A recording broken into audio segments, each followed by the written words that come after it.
चंद्रशेखर आजाद की चेतावनी के बाद कोप भवन में धीरेन्द्र शास्त्री के समर्थक। छत्रपति शिवाजी पर दिया व्हाट्सएप ज्ञान तो दलित श्रेणी लाई असली इतिहास। अमेरिका से आते ही चंद्रशेखर आजाद खोलेंगे मोर्चा, मध्य प्रदेश में तैयारी। कथावाचक धीरेन्द्र शास्त्री कितने शास्त्रों के ज्ञाता हैं ये तो नहीं पता, लेकिन जनता कह रही है कि उनको इतिहास का कतई ज्ञान नहीं है और उसी ज्ञान पर चंद्रशेखर आजाद ने ऐसा इतिहास भूगोल पढ़ाया है कि उनकी अमेरिका से वापसी पर बाबा के समर्थक कोप भवन में जाना शुरू हो गए हैं, क्योंकि छत्रपति शिवाजी महाराज पर जो ज्ञान की गंगा बाबा ने बहाई उस पर चंद्रशेखर आजाद गुस्से से लाल हो गए और बोले कि प्रधानमंत्री जी के मुंह भोले छोटे भाई धीरेन्द्र द्वारा नागपुर में ऐसे मंच से जहां महाराष्ट्र के मुख्यमंत्री देवेंद्र फडणवीस, केंद्रीय मंत्री नितिन गडकरी और आरएसएस प्रमुख मोहन भागवत की उपस्थिति में इस प्रकार का बयान दिया जाना भाजपा आरएसएस की उसी सोच का परिणाम है जो बहुजन नायकों के योगदान को कमतर दिखाने,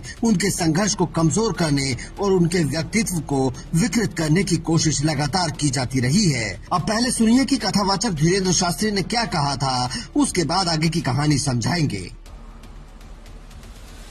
छत्रपति वीर शिवाजी महाराज जब बहुत थक गए युद्ध करते करते, उनको लगा कि हम थक गए। एक दिन स्वामी समर्थ रामदास जी के पास गए और उन्होंने अपना मुकुट उतारा और कहा कि हमने बहुत लड़ाइयां लड़ ली, बहुत युद्ध कर लिया, अब कृपा करो कि अब हमें बहुत लड़ना नहीं, अब एक बड़ी दया करो, ये मुकुट संभालो आप, ये राजपाट आप संभालो, आपकी आज्ञा से ही हम चले, अब हमसे चला नहीं जा रहा, अब हमसे युद्ध लड़ा नहीं जा रहा, हम बहुत थक गए, अब हम विश्राम चाहते हैं, अब हम आराम चाहते हैं, अब हम कुछ दिन कुछ करना नहीं चाहते। जैसे ही ये बयान सोशल मीडिया पर वायरल हुआ, भीम आर्मी ने विरोध शुरू कर दिया। मध्य प्रदेश की राजधानी भोपाल में उनका पुतला फूंका गया और चंद्रशेखर आजाद के विरोध के बाद कई और पार्टियों ने भी विरोध शुरू कर दिया।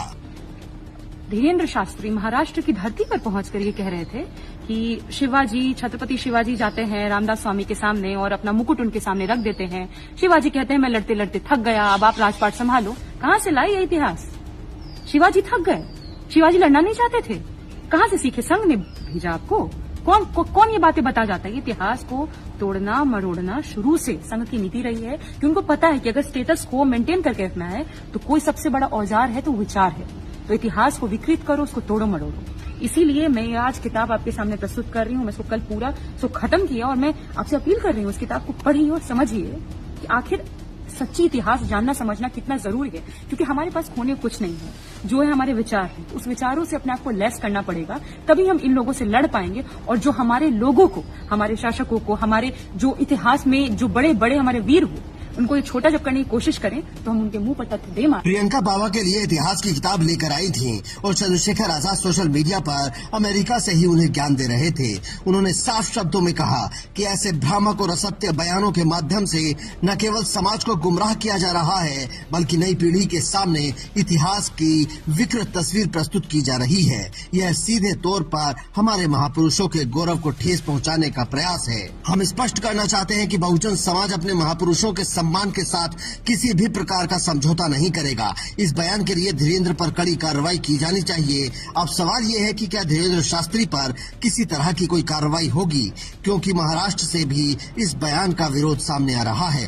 फिल्म स्टार रितेश देशमुख ने भी कथावाचक धीरेन्द्र शास्त्री के बयान का विरोध किया है और चंद्रशेखर आजाद ने भी कार्रवाई की मांग की है, जिसके बाद उनकी वापसी से पहले हड़कंप मच गया है। आप भी कमेंट करके अपनी राय दे सकते हैं और बता सकते हैं कि क्या धीरेन्द्र शास्त्री का बयान गलत था और क्या उन पर कोई कार्रवाई होनी चाहिए। Bureau report, India news.